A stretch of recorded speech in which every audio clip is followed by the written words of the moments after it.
কাতারের রাশ লাফান জ্বালানি কমপ্লেক্সে হামলায় নিজেদের শক্তির মাত্র একাংশ ব্যবহার করা হয়েছে বলে জানিয়েছেন ইরানের পররাষ্ট্রমন্ত্রী আব্বাস আরাকচি।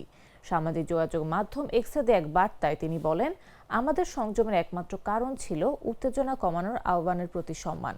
একই সঙ্গে যুক্তরাষ্ট্র, ইসরায়েল উপসাগরীয় দেশগুলোর উদ্দেশ্যে ইঙ্গিতপূর্ণ হুঁশিয়ারি দিয়ে তিনি বলেন, ইরানের অবকাঠামোতে আবার হামলা হলে আর কোনো ধরনের সংযম দেখানো হবে না। তিনি আরও বলেন, ইরানের বেসামরিক স্থাপনাগুলোর ক্ষয়ক্ষতির বিষয়টি অবশ্যই বিবেচনায় নিতে হবে। এদিকে বুধবার বিশ্বের অন্যতম বৃহত্তম গ্যাস ক্ষেত্র রাশ লাফানে ইরানের হামলায় কাতারের তরলীকৃত প্রাকৃতিক গ্যাস রপ্তানির সক্ষমতার 17% ক্ষতিগ্রস্ত হয়েছে। এই ক্ষয়ক্ষতি কাটিয়ে উঠতে ও স্থাপনাগুলো মেরামত করতে 3 থেকে 5 বছর লাগতে পারে বলে জানিয়েছেন কাতার এনার্জির প্রধান নির্বাহী কর্মকর্তা সাদ আল কাবি বলেন, আমি স্বপ্নেও ভাবিনি যে কাতারও এই অঞ্চল এমন কোনো হামলার শিকার হবে। বিশেষ করে রমজান মাসে আমাদেরই এক মুসলিম ভ্রাতৃপ্রতিম দেশের কাছ থেকে এভাবে আক্রান্ত হওয়াটা ছিল অকল্পনীয়।